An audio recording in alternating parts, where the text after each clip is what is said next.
Welcome everyone, it's Vaporsmith Thragamar. Now it's time for more of Sithandra and the Titan of the Apocalypse. When we left off, I had a somewhat roughly edited version of this. Now it's been better edited and it's in better size so everyone can see it clearly now. So, Book 4, Sithandra and the Shadow of the Apocalypse, Prologue. This is the story of the strongest sorceress on Earth, known as Sithandra, fighting against the most destructive creature known, a sinister evil capable of destroying the world, a vampire sorcerer named Zethelian.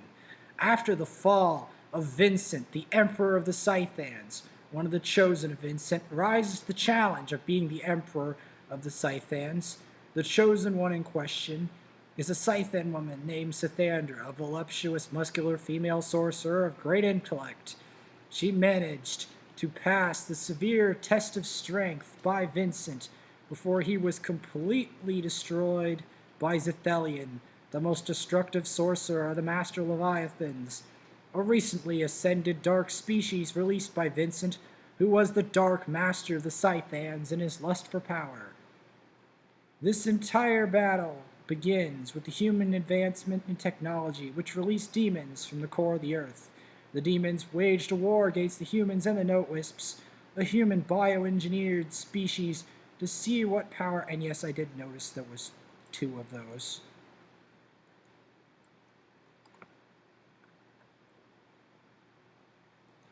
Human bioengineered species to see what power the humans had in store and to establish a wide presence on Earth.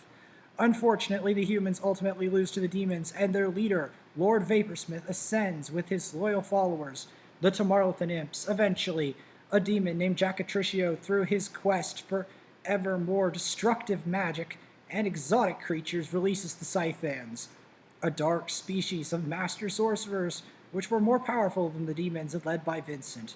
Vincent murdered a lot of demons and tried to recruit a lot of Scythan sorcerers, though many male and female Scythans tried to qualify as the Trojan warriors of Vincent. Some men managed to endure the trials and the torture and trials. However, no women got past the trials until Sithandra was the first woman Scythan to qualify as one of the chosen, which upset Vincent since he and his fellow Scythans hated women. He tried many experiments in torture on Sithandra, but was unable to break her determination and found that the only rule she broke was that of being a woman. Now, with new dark species unlocked by Vincent in his thirst for dark power, Master Leviathans threatened to destroy the world itself and murder all species on Earth. Sithandra, the grand sorceress of the Scythans, steps in. I should capitalize that. Steps in after Vincent dies from the leader of the Master Leviathans, Zethelian, the World Shatterer, in a great conflict to make a deal with him to save her world, herself, her imps, which he treats as children. Now, Sithandra, in an adventure that spans worlds and dimensions, seeks this knowledge of sorcery to both find a husband and to stop a seemingly impossibly strong evil. By pursuing to stop this evil, she finds a more sinister truth than discovering this evil that is dire enough to grind all of her brilliant plans to a standstill. Chapter 1, The Chosen Sorceress. I have killed thousands in the recent war, said Sithandra. She closed her eyes. In her mind, she crossed a snow-filled field, had reached a large castle gate and opened it. In one claw-like hand, she held a massive scythe and walked into a vast courtyard filled with thousands of soldiers. She lunged at the soldiers, fighting them back. She ordered her troops to advance, but they stayed behind. She was forced to fight them all. She sliced and breathed fire on them with grace and ease, as if it was not an obstacle.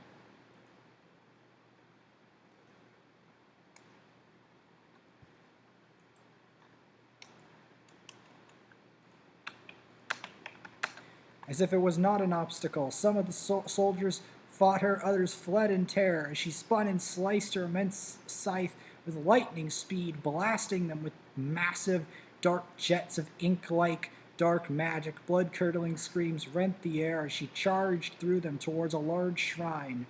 Sithandra opened the shrine doors and closed them behind her. The flashes and bangs of battle faded away the moment she closed the doors. She saw a luminous green book and picked it up. Then she opened her eyes and looked around the wooden shack she was in by the ocean. Sithandra was a Scythian woman with a midnight blue, snake-like face, with shining black snakes for hair, enormous green cat-like eyes, and a powerfully built hourglass figure wearing ornate black robes emblazoned with golden dragons, was reading a book on sorcery while caressing the shining silver scythe of death. She was covered in blazing emerald flames at an elaborate stone table, engraved with enchanted black marble serpents. The only source of light in the room was the eerily glowing green parchment illuminating her reptilian face. She was looking intently at the text. Her slit-like nostrils flaring, the texts told of the rise of a deadly titan of unspeakable evil named Zethalion, and the many spells required to control him. She understood the language it was written in, but could not understand what these spells were. She needed more information. She said, "Yet despite rising to the rank of sorceress of the apocalypse, I don't have the power or the influence I need to achieve my goals. The new sorcerers are quick, extremely adaptable, and have access to a whole onslaught of sorcery that I had no previous knowledge of." She looked around the room at all the dead bodies. She had killed a group of demons that tried to kill her for ascending to be the leader of the Scythans. One of them had the robes that only males of high status wore. She had stolen them and put them on, disregarding that rule. She did not like any women's rules and considered herself above them, as she felt she was stronger than any woman she knew. As she was looking through the texts, her enormous emerald eyes gleaming through the darkness, as she was reading the text, one of the black marble serpents whispered to the other serpent she had for hair and said, "Only Zethalian servants can give you the missing key." Sithandra spoke and said, "I figured it was something like that. I knew that I had to get scrolls from somewhere special because I did not even get the information from my training with Vincent, though I had to steal it from him by force because he would not grant me the information. Even when I took this form and tried my best to seduce him with revealing clothing at his request and gave him pleasure, I was unable to melt his black heart despite my beauty to gain the wisdom that I sought before he unleashed Zethalion and killed himself with it," she said bitterly. "His desire for the worst dark sorcery was too much." She said, "The time has come for me to brew some potions that are listed in this book and try to interpret what they are used for. In the meantime, I believe I could sell these potions for a lot of scrolls, as paying for something with gold is considered an insult to the value of an item due to its sheer abundance." She dragged an immense black marble cauldron across the ground to the center of the room. Sithandra decided that she needed to at least bury all of the dead bodies before they started to rot after brewing some of the potions in the book. She looked down at the first recipe in the book. It read, "Elixir of the Chosen Dragon of Shadow." Description: a potion that allows one to harness the power of dragons, bats, and demons in combat. Also gives insight of the Elder Scythan. Interesting description for the first potion in this book. So this is a book for sorcerers after all, she said.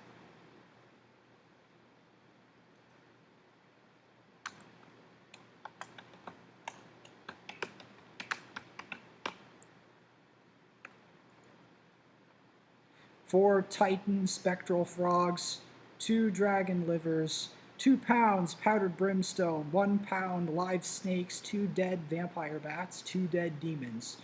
Interesting, she muttered. It's a good thing I already had to kill some of the demons in self-defense, or Vaporsmith wouldn't be very happy with me.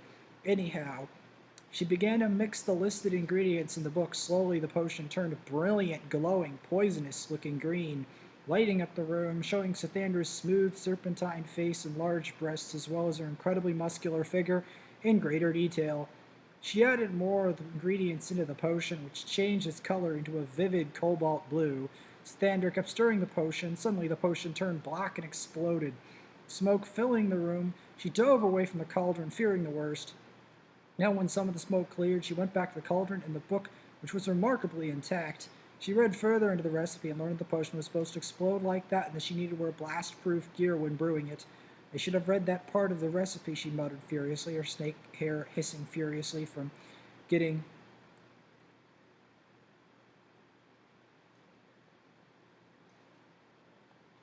hissing from getting the full extent of the blast. At least my face is okay, she said, but my hair hurts a lot. Is there any potion for helping snake hair, she wondered. She leafed through the eerie green book looking for a recipe. The door to the cabin opened. A curvy lizard-like woman with jester robes and short hair with a salamander demon wearing black flaming robes walked in. She turned rapidly in her chair to look at the newcomers. She said, thank God it's someone I know. I thought for sure it was the great evil I was reading about. Oh, fascinating. So what does it say about this great evil, said Kilsara. It says there will be an immensely powerful, intelligent evil that will destroy all of the justice in the world, and that a chosen sorcerer of great knowledge will be able to contain him. But it says it's impossible to destroy this evil, only change its purpose. Kilsara said, then why don't you just seduce him? You're beautiful enough to do it, then you won't have to learn all of that sorcery to stop him. Interesting idea. Have you tried to seduce someone truly evil, said Sithandra. They don't tend to be willing, and even if they do accept, they are usually very dangerous to have relationships with without a proper plan. It already went badly with Vincent. First, I'm going to finish brewing this particular potion.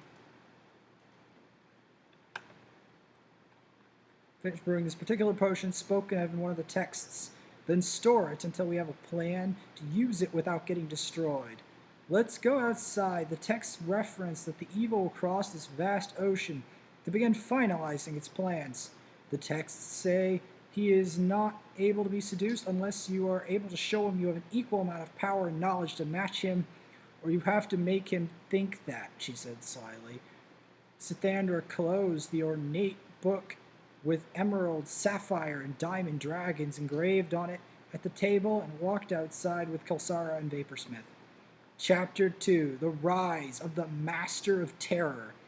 In an enormous dark cavern on a large island, Sithelion was sleeping. He was dreaming about the scrolls, and Sithandra, the only sorceress to rise to the Scythan elite, because she both impressed and repulsed him. Why such a beautiful and powerful sorceress would waste her time trying to protect such base creatures as demons and humans confused him. If she just tossed away her compassion for them and fully supported his plans, he would like her again.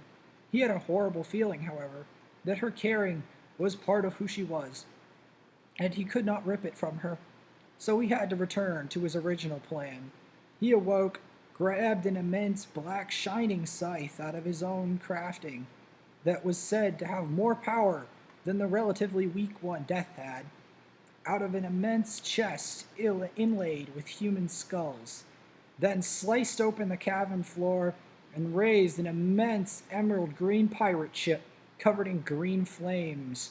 The clash between the most powerful sorcerers in the world begins on that pirate ship. With black sails stood the blazing evil, Emperor Sithelion, his entire body covered in eerie green flames illuminating his dark crimson face with 8 gleaming black eyes, razor-sharp teeth dripping with blood, and his powerfully built body covered in black robes, emblazoned with emerald dragons, in a vast ocean, forked lightning clashing across the black, stormy sky. He was pleased by his defeat of Vincent in the year 2040 after he deemed him unworthy to use his power. He had gained the power of a god since the downfall of the domination of humankind. Sithelion looked across the fierce, stormy ocean and the sky nearly black with clouds to the large island he knew where Sithandra, Kilsara, and Vaporsmith, those treacherous cowards that would dare stop his carefully honed plans of unbridled destruction he spent untold years forging. He wanted the humans and their vision of the world to fade forever, to be replaced by his vision of a world of pure darkness, not tainted by mercy. Sithandra was the worst of the three, as she had mercy and power the likes of which was unknown by the other Scythans of her race, and it was her that he would target first, much as he would hate it, as he did not want to admit women had power. As they approached the coastline, one of the crewmates, a skeletal green minotaur, wielding an immense axe, said, "Captain, we are approaching the coastline. What should we do?" He looked the minotaur full in the face and said, "Prepare the cannons. We are going on a full-scale raid. We need to make an entrance if we're going to make the impression I want, Zalgraf." "Yes, Captain." He went below the molten red deck, checking his cannons carefully and loading the cannons for the upcoming invasion. Sithandra was walking on a path of gray sand, bordered with very tall seagrass. There were black clouds and lightning in the sky towards a graveyard by a vast ocean. Sithandra reached reached the coast, which was covered in shining black sharp rocks. Near the edge, a smog wafted off the ocean. Sithandra sighed and looked across the ocean. She could see a group of eerie green ships on the horizon, shifting in the high waves. Sithandra wielded a legendary weapon, a gigantic scythe with an emerald flaming blade and a smooth black handle that was a weapon hand-selected and honed by Death himself, called Jacythus, known as the Eternal Reaper of the Forsaken. Just as she reached the beach, she saw scythes materializing out of thin air. She knew something was wrong. Death himself, with his skeletal face and plain black robes, materialized. He didn't have his scythe, though. Sithandra, he said, "I want my scythe back. Give it to me." She smiled, a horrible, leering smile, with her enormous, white, razor-sharp teeth, her snake-like emerald eyes on him. Then she then said, "You're going to have to fight me for it," she taunted. "Go on now." "Why, you pest." "Very well," said Death. "I'll fight you for it." Sithandra said, "To make this even more fair, I will give you your scythe, and you will see if you can keep it." She handed her scythe to him. Astonished, he said, "Why would you give up your greatest weapon to me?" Sithandra replied, "It's because I know I can defeat you with my magic alone." "I don't need your sight to defeat you. That's for weaker sorcerers." Death exclaimed, "But I'm Death. Why aren't you frightened?" he asked. "It's because I don't want to be known as just a woman. Women are known for being weak failures by the other Scythans. I am everything but that, and I don't want anyone to confuse me for it." Death raised his scythe and said, "Very well, let the battle commence." Sithandra evaded all of it easily and fought him with her sorcery, blasting him with her fiery breath and her fists. In a very short time, Death was already defeated. Death was crumpled on the ground, breathing heavily. He looked up with his skeletal face and said, "How could a woman defeat me so easily?" Sithandra looked at him with a piercingly cold gaze, then said fiercely, "You know I'm not just a woman. I just changed my body. Don't mess with me." She punched him in the face with an echoing bang, breaking some of the bones in his face. "You know there's a reason I could impress the other Scythans." "Very well," said Death, a deep loathing in his voice. "I will return when I improve to take back my scythe." As Death hobbled away, Sithandra muttered, "If he ever improves enough to challenge me, I don't think he knows my true strength, because I took it easy on him." Sithandra walked along the coastline until she came to the graveyard by the sea, where there was a polished obsidian statue of an enormous reptilian human that dominated the scene, wielding a massive scythe enchanted with emerald-cursed flames of the scythe that she now wielded.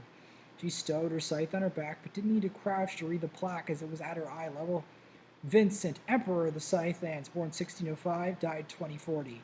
Sithandra grouped around the monument with Kilsara and Lord Vaporsmith, the King of Demons. Sithandra placed a bunch of black roses at the base of the massive statue, then said, "What is the plan to stop Emperor Zethalion, since Vincent is no longer here to keep him in check?"